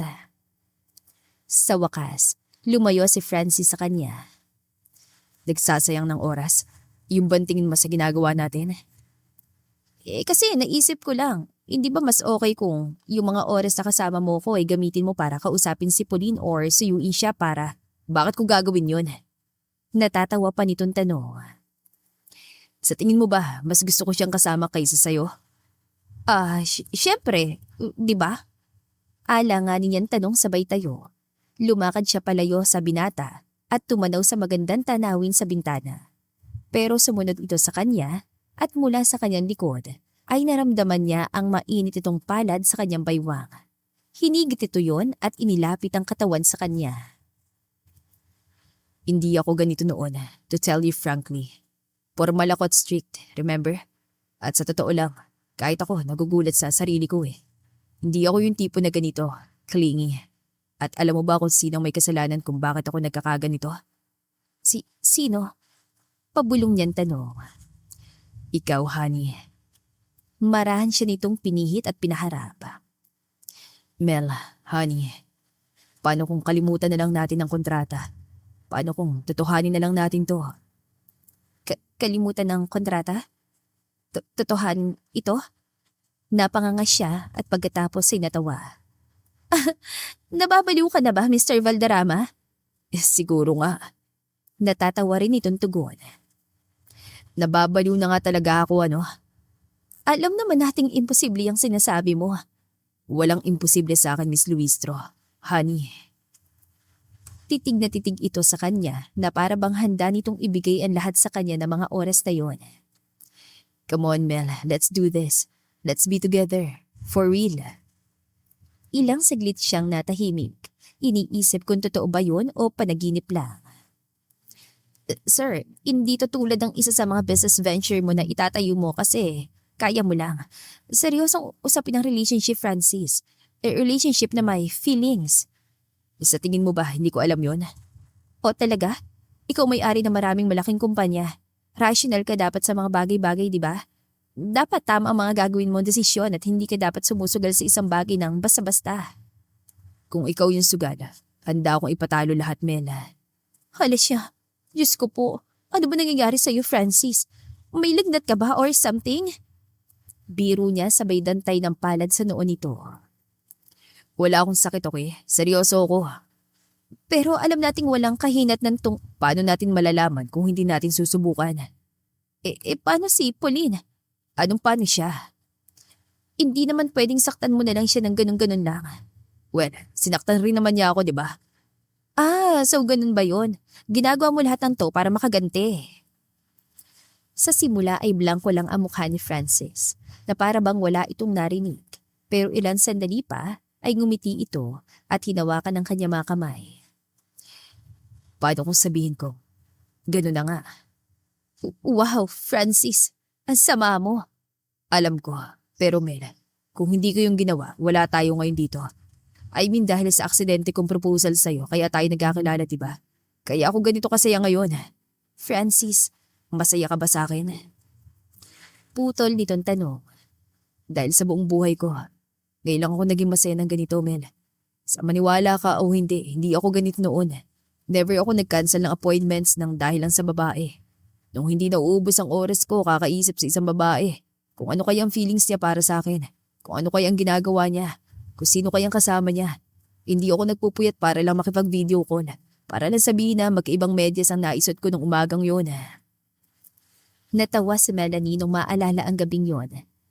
Na inabot sila na madaling araw sa pag-uusap tungkol sa kung ano-anong bagay.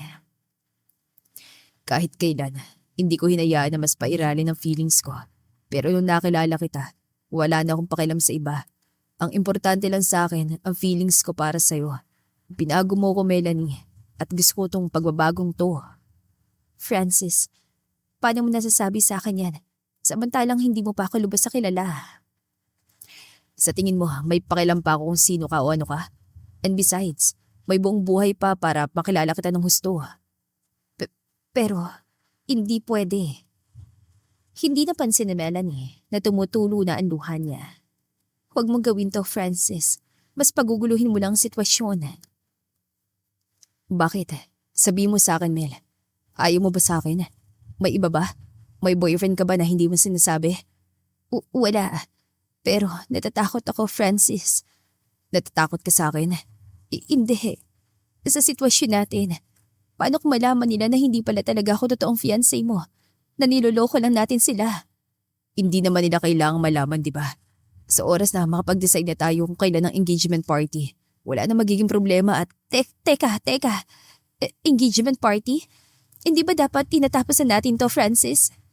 Sino may sabi na tatapusin natin? Tulad ng sabi ko, nagsisimula pa lang tayo, honey. Sa susunod na buwan natin gagawin ang engagement party o kaya sa susunod na linggo. The sooner, the better. Hindi ko maintindihan. Oh, Melanie. Natawa ito na para bang nagbibiro siya. Gusto mo bang mag-proposal ako sa'yo para lang maintindihan mo, ha, honey? Gusto mo bang ligawan kita? Sabihin mo lang kung anong gusto mong gawin ko, gagawin ko. Pero marahang umiling si Melanie. Gusto mo bang kausapin ko nanay mo para personal na hingin ng kamay mo sa kasal? Kasal? Ano bang, bakit biglang may kasal na kasali sa usapan? Dahil gusto kitang pakasalan, Melanie. Bakit? Dahil mahal kita. Hindi mo ako mahal, Francis. Pilit siyang umiti. Hindi mo alam ang sinasabi mo. Bakit ba parang hirap na hirap kang paniwalaan na mahal kita? Dahil ikaw si Jen Francis Valderrama. At ang dapat na mahal mo at pakakasalan mo ay si Mary Pauline Levistet, hindi ako. Umiling ito. Kung mahal ko siya, bakit ikaw ang lagi kong gustong kasama? Bakit hinahanap-hanap ko ang mga halikat yakap mo? Bakit mas pinili kong ikaw makasama ngayon? Dahil nababaliw ka na. Oo nga, siguro nababaliw na ako. Nababaliw na ako sa'yo. Ang totoo, hindi rin ako makapaniwala na gagawin ko to eh. Yung magtapat ng feelings sa'yo kasi alam ko na hindi ako to eh. This is totally out of my character. Pero ginagawa ko to kasi gusto ko. Gusto ko malaman mo kung ano talagang feelings ko para sa'yo. Kasi ayoko mawala ka pa sa akin, Melanie. Parang fairy tale ang buhay ni Melanie. Mula sa isang simpleng cashier, ngayon ay ikakasal na siya sa isa sa pinakamayaman sa bansa. Pero hindi tulad ng fairy tale, parang hindi happy ending ang kahinat na nila ni Francis nang makita niyang itsura ng mga magulang nito pagkakita sa kanya ng gabing yon. Hindi ba sabi namin, iho, ikaw lang gusto naming makausap? Mahinang umpisa ni Mrs. Valderrama. Nakatayo ito katabi ng asawa doon sa dining area. Tungkol ba saan to, ma'am? Hindi ba sa susunod na buwan pang susunod na family meeting? Tanong naman ni Francis, hawak pa rin ang kanyang kamay. May nagawa ba ako? Nilingon ni Michelle ang asawa bago muling tumingin sa anak. Pwede ka ba namin kausapin? In private? Kung ano man ang sasabihin niyo sa akin, pwede niyo rin sabihin kay Melanie. Fine. Kung yan ang gusto mo, anak, fine. Marahang dinampot ni Michelle ang isang itim na folder sa ibabaw ng mesa. Baka gusto mong maupo habang tinitignan ng mga ito. Ano ba mga ito? Kumunata noon ito pero hindi man lang tinignan ang folder. Naloko ka dyan, Francis. Naloko tayong lahat. Ha? Natawa ito at tumingin sa kanya. Yan sinasabi mong fiancé mo. She isn't the woman she said she was. Dahan-dahang binitiwan ni Francis ang kamay niya at binuksan ang folder. Isa-isa nitong tinignan ng laman niyon at unti-unting namula ang mukha nito. Anong kalokohan to? Saan niyo nakuha mga to? Ipinadala sa amin, anak. Mahinahon ngunit matigas sa sagot ng ama nito. Huwag niyong sabihin na naniniwala kayo sa mga to. Bakit hindi natin siya tanungin? Tanong naman ang ina ni Francis sa matamang nakatingin sa kanya. Hindi, wala siyang dapat ipaliwanag. Hindi ko alam kung sino nagpadala nito sa inyo pero wala akong pakialam. Ang gusto ko lang malaman ay kung bakit agad-agad kayong naniniwala sa ganitong kasinungalingan. Sorry, Francis, pero hindi yan kasinungalingan. Truth is, your father and I nag-hire kami ng investigador para matunto ng lalaki nagpadala niyan at namit namin siya sa personal. Ano? Lalong namula ang mukha ni Francis sa galit at padabog na ibinaba ang folder sa mesa. Iho, seryosong bagay ito. Reputasyon natin ang nakataya rito at kung hahayaan natin to, baka mas malala pang gawin niya sa susunod. Mama, kung may problema ka kay Melanie bilang fiancé ko, sabihin mo na lang. Gusto mo pa rin bang sipulin ang pakasalan ko? Yung ba? Well, for your information, masaya na siya ngayon kasama ng iba. Niloko niya ako, ma'am. Yun totoo. Hiniwalayan ko siya dahil umaakyat siya sa Baguio dahil sa isang singer doon na nakilala yan nung birthday niya. Muli, nagkatinginan ng mga magulang ng binata. Maging siya ay nagulat na masasabing lahat iyon ni Francis sa harap ng mga ito. Ngayon, sabihin niyo, gusto niyo pa rin ba siyang maging daughter-in-law? Ganun bang klase ng babae na gusto niyong maging parte ng pamilya natin? Well, hindi rin namin siya matatanggap. Nakaismid na komento ni Mrs. Valderrama, sabay tingin na matalim sa kanya. Naging mabuti ako anak sa inyo. Ginawa kong lahat para maging karapat-dapat. Pinamahalaan kong kumpanya at sinunod ko lahat ng gusto niyo. Gusto ko na sumuko noon pero may narinig ba kayong kahit ano sa akin? Sa totoo lang, ayoko naman talaga maging CEO ng kumpanya. Pero nagkunwari akong gusto ko dahil sino ba naman ako para magreklamo? Nasa akin na lahat, hindi ba? Yun ang lagi niyong sinasabi sa akin, hindi ba? Mom and Dad? At itong unang pagkakataon na nagpasya ako para sa sarili ko. Para sa sarili kong kaligayahan. At kung hindi niyo yun matatanggap, sorry, hindi ko kailangan ng approval niyo. Hindi namin kailangan ng approval niyo para lang maikasala. Sisirain na babaeng yan ang buhay mo, Francis. Sisirain niya lahat ng pinaghirapan natin. Peke ang babaeng yan. Naitanong mo na ba sa kanya kung ano trabaho niya noon? Aware ka ba na dati siyang ghostwriter na nagsusulat sa mga walang kwentang website para manira ng mga tao? Mama, paano mo nagagawang bumaba ng ganyan para lang sira ng mapapangasawa ko? Francis, tama na. Wala kang karapatang magsalita ng ganyan sa ina mo. I'm sorry, Dad. Pero hindi ko lang maintindihan. Wala kayong karapatan para paimbestigahan si Melanie para lang siraan siya sa akin. Oo, ginagalang at irerespeto ko kayo pero sobra na kayo, Ma'am Dad. Bakit hindi mo siya tanungin, anak? Bakit hindi mo itanong sa kanya kung sino si Billy Bautista sa buhay niya? Na mga oras na yon, ay gusto na lang maglaho ni Melanie at kung hindi hawak ni Francis ang kamay niya, siguradong tumakbo na siya palabas ng mansyon ng mga Valderrama. Tinignan ni Francis ang folder at pagkatapos ay si Melanie na doon ay tahimik na umiiyak. Anak, kung bubuksan mo lang ang mga mata mo, makikita mo sa loob ng folder na yan ang lahat ng kailangan mong malaman. Lalo ng palitan ng messages niyang sinasabi mong fiancé mo at ng ex-boyfriend niya si Billy Bautista. Tigilan niyo na, Ma'am, please. Marahasak kinuha ni Francis ang kanyang braso at hinila. Aalis na kami. Salamat sa invitation.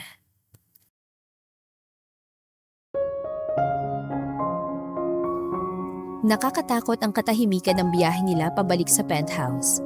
Walang sinasabi si Francis. Wala itong tanong, ni wala itong anumang sinasabi.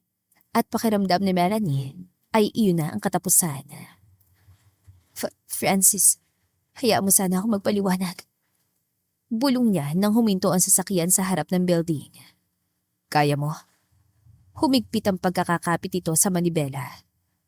Kaya mo bang ipaliwanag ang dahilan kung bakit hanggang ngayon ay may komunikasyon ka pa rin sa ex-boyfriend mo? Natigilan siya at napatingin dito. Ginawa ko ang lahat para tanggapin ka, Melanie. Para tanggapin ang lahat-lahat sa'yo. Pilit kong kinalimutan ng lahat ng nakaraan mo, pero ito, Hindi ito tulad ng iniisip mo, Francis. so ano to? Ano yung mga screenshot ng usapan nyo? Binalak mo na to simula doon pa at hindi ako makapaniwala na ang tanga ko para. Kiniyom nito ang kamao at tinignan siya na masama. Napakagaling mo artista. Yun lang ang masasabi ko. Francis, makinig ka naman sa akin, please. Oo, sinubukan akong kausapin ni Billy na maghanap ng kahit ano tungkol sa iyo. Sa pamilya mo na pwedeng maghamit laban sa inyo. Pero hindi ko ginawa, Francis. Maniwala ka, please. So may konta ka pa rin sa kanya. Wala. Hindi ko na sinasagot ang tawag niya simula nung Ano? simula nung na-realize ko na mahal kita. Pero hindi nagbago ang galit sa mukha ng binata. Wala itong tugon. Yumuko lang ito at lumapit sa kanya. Sa simula, akala niya ay yayakapin siya nito o hahalikan at pagkatapos ay magiging okay na ang lahat. Pero, Labas. Francis, Wala na akong gustong marinig mula sa'yo. Lumabas ka na. editor ko noon si Billy. Noon nagtatrabaho pa ako bilang freelance writer online. Totoo na ghostwriter ako. Totoo na tungkol sa mga skandal at controversies ng mga sikat na artista, politiko at mayayaman ang sinusulat ko. Pero matagal na yun. Kailangan ko lang talaga ng trabaho doon kaya nung tinulungan ako ni Billy na. Ito bang parehong Billy na nakita natin sa event na sinabi mong kaibigan mo lang? Marahan siyang tumango at tahimik na umiyak. Oh my God, niloloko mo na pala ako ng harap-harapan ng hindi ko alam. Hindi kita niloko. Maniwala ka naman sa akin, please. Yung sa amin ni Billy, nakaraan na yun, matagal na yun at Paano mo may papaliwanag ang mga screenshot ha, Melanie? May videos pa na magkasama kayo. Sa coffee shop, sa restaurant. mahina't babang boses ang binata, pero ramdam doon ang hinanakit ito. Nakikipagkita ka sa ibang lalaki. Sa dati mong boyfriend nang wala akong kaalam-alam. Kailangan ko makipagkita sa kanya para personal kong tanggihan ang alok niya. Pero yung messages, yung screenshots, hindi ko alam kung paano o bakit o kung sinong gumawa nun pero kung sino man ang gumawa nun. Gusto nila ako masira, Francis. Hindi mo ba nakikita? Gusto nilang mawala ako sa buhay mo. At sa tingin ko, nagtagumpay sila. Dahil kahit ano nang gawin ko para ipagtanggol ang sarili ko, wala rin namang mangyayari, hindi ba? Tahimik lang si Francis na diretso nakatingin sa manibela. Francis, kung pwede lang na, I'm so sorry. Matagal ko nang balak sabihin sa iyo lahat pero natakot ako, Francis. Bumaba ka na ng sasakyan. Sa halip ay sabi nito. Hindi ko kaya makipag-usap sa'yo. Hindi kita kayang tignan. Tatawagan ka na lang ni Pete para makuha mo na mga gamit mo sa penthouse.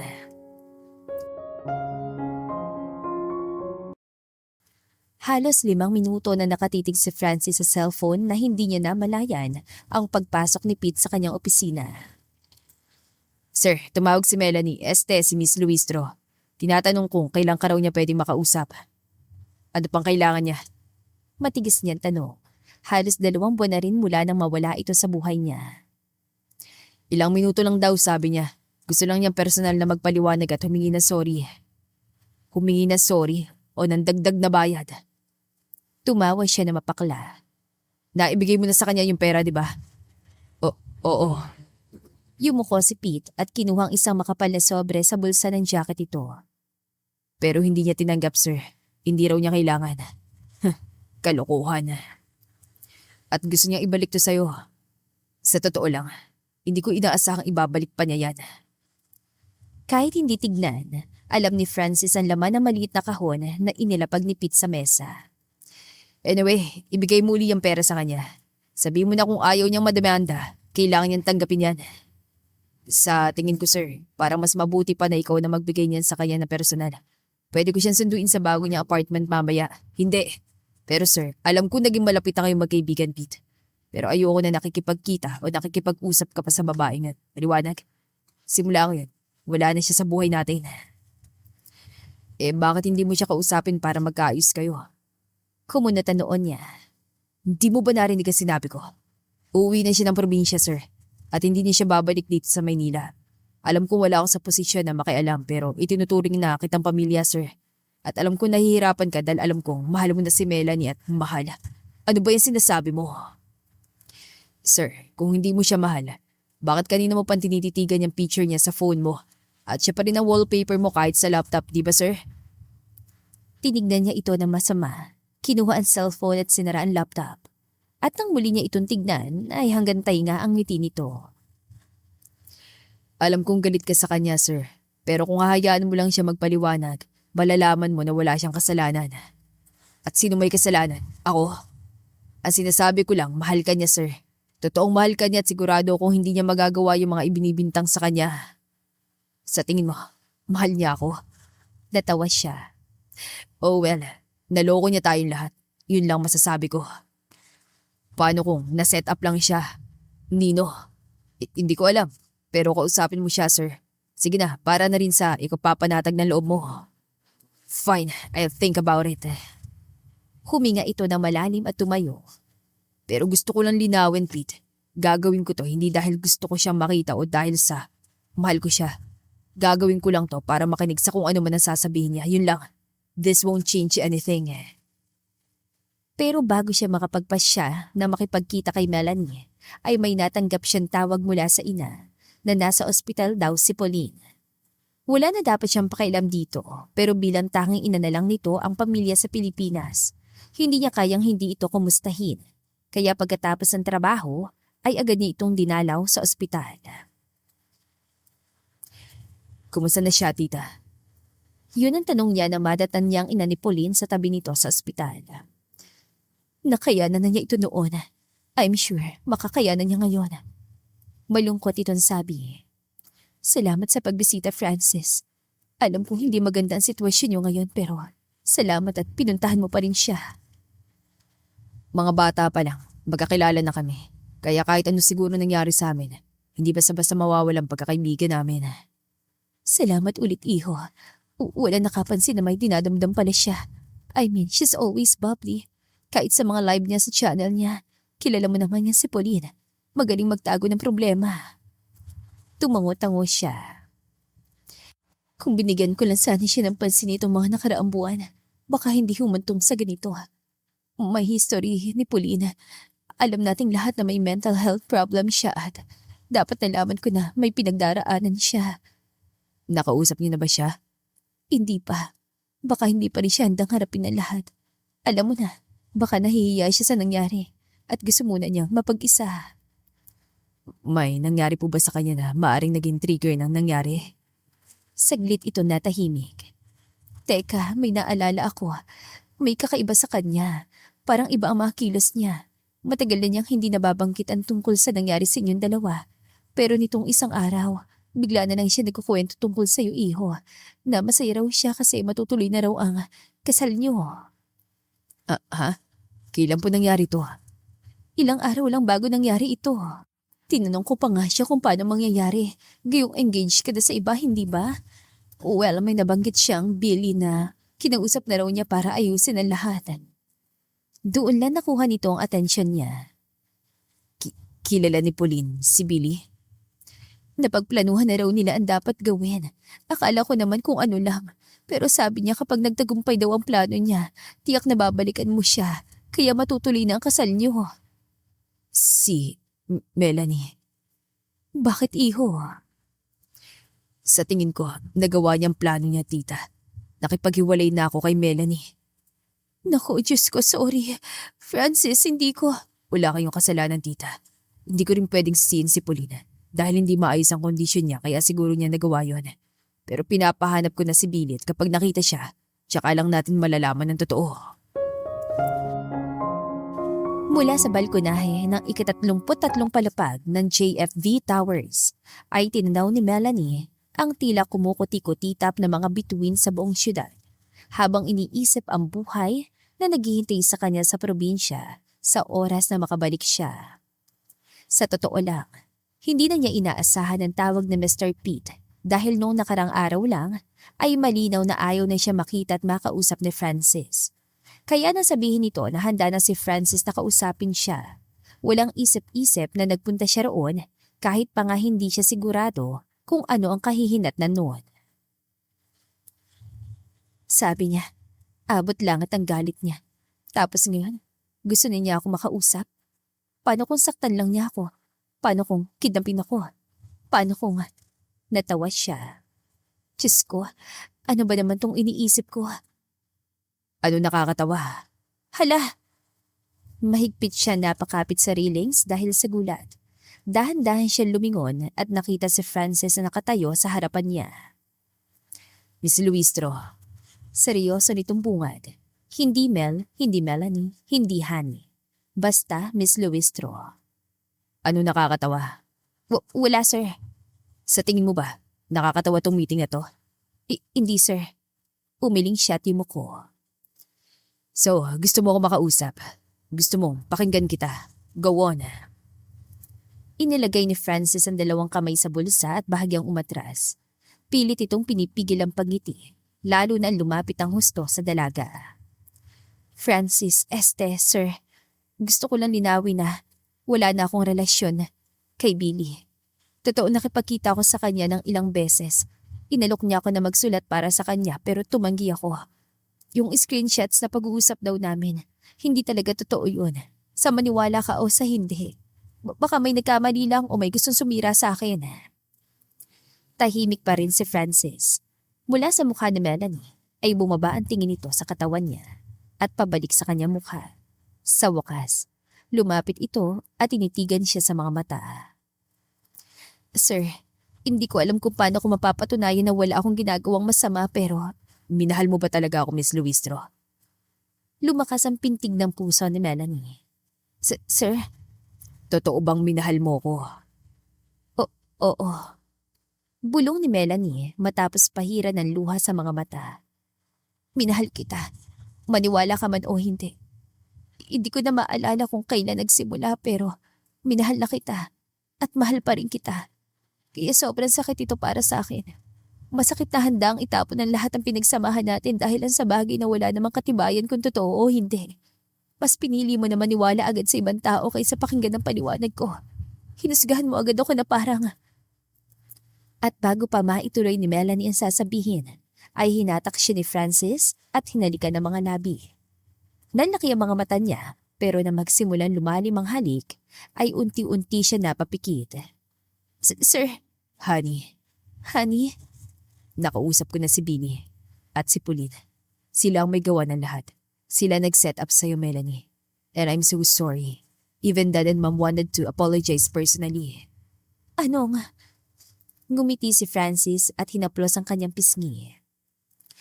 Nakapagsampa na ako ng kaso against Billy and Pauline is sick. Nasa ospital pa rin siya hanggang ngayon.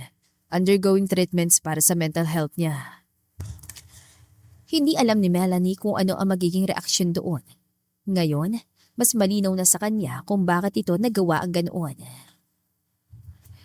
Kung may kailangang mag-sorry sa atin, ako yun, Mel. Tama ka. Hinusgahan kita agad at hindi man lang kita binigyan ng chance na makapagpaliwanag. Sorry, honey. Hindi ko rin alam kung anong naisip ko noon. Kung bakit sumuko agad ako sa'yo. Ibig sabihin, hindi ka nagalit? Bahagyang ngumiti si Francis. Galit ako sa sitwasyon pero hindi sa'yo, Mel. At doon muling tumulo ang luha ni Melanie. Muli siya niyakap ni Francis, mas mahigpit, mas matagal. At ilang sandali pa ay hinawakan nito ang kamay niya bago lumuhod sa kanyang harap. Anong ginagawa mo? Pinapunta kita rito, hindi para pagpaliwanagin, kundi para ibigay ulit to. Kinuha ng binata sa bulsa ang isang pamilyar na maliit na kahon. At gusto ko itang tanungin, kung tatanggapin mo pa ba ako kahit sobra kita nasaktan. Francis. Gusto kong itama ang lahat, Melanie. Gusto kong gawing totoo ngayon. Hindi dahil may mga kamera, hindi dahil may gusto kong pagselosin o gantihan. Hindi dahil napahiya ako. Ngayon, hindi na lang basta kontrata bilang trabaho ang inaalok sa'yo, kundi kontrata na panghabang buhay. I want you to be my wife. For real. Melanie Luistro, will you marry me? Hindi agad nakatugon si Melanie dahil biglang bumukas ang pinto ng kwarto at mula roon ay lumabas ang mga magulang ni Francis. Formal na formal ang mga ito at kapwa nakangiti. Hindi man sabihin, baka sa mukha nito ang pagsisisi at paghingi ng tawad. Akala ni Melanie ay tapos na ang sorpresa, pero lumitaw mula sa likod ay ang kanyang ina. Simpleng-simple sa suot nitong bestida. Nanay, anong ginagawa niyo rito? Hindi ba miss na miss mo na nanay mo? Sa halip ay tanong ni Francis. Pinasundo ko siya kahapon. Dito ko muna siya pinatuloy. Gustong-gusto na niyang yakapin ang nanay, pero nakaluhod pa rin ang binata sa kanyang harapan. Uulitin ko, Mel. Will you marry me? Oo, Francis. Oo.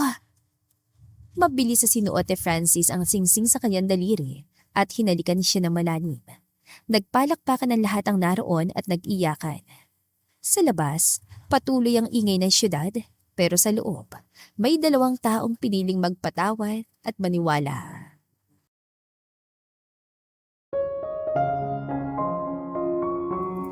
Wala pang isang taon na lumipas ay ikinasal na sina Melanie at Francis.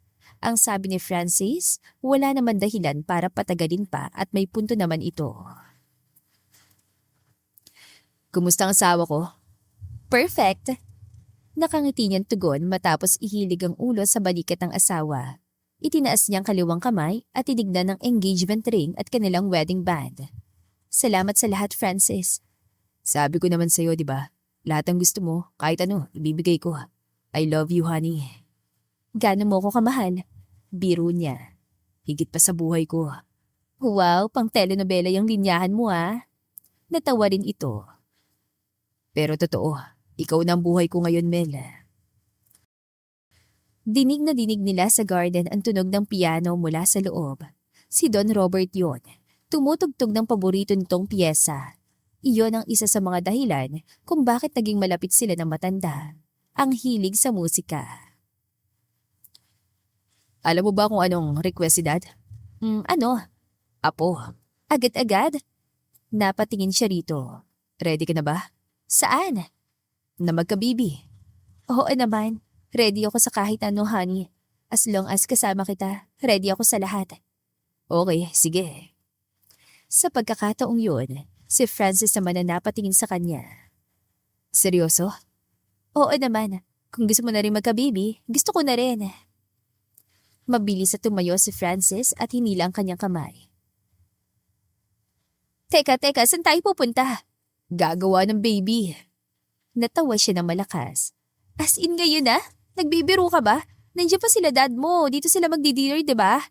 Sorry, na-excite lang. Natatawa nitong sabi. Sa wakas ay huminto ito sa paglalakad at hinawakan ang magkabila niyang pisngi. Basta mamaya after dinner, humanda ka sa akin. Wow, dapat ba ako matakot? Bakit parang may pagbabanta? Biro niya. Meron talaga. Kilala mo si Dad. Kung anong gusto niya, nasusunod. Kaya kung gusto niya nga po, kailangan nating ibigay. Agad-agad. Okay, noted sir. At dito na po nagtatapos ang ating kwentong pag-ibig. Maraming salamat po sa pakikinig.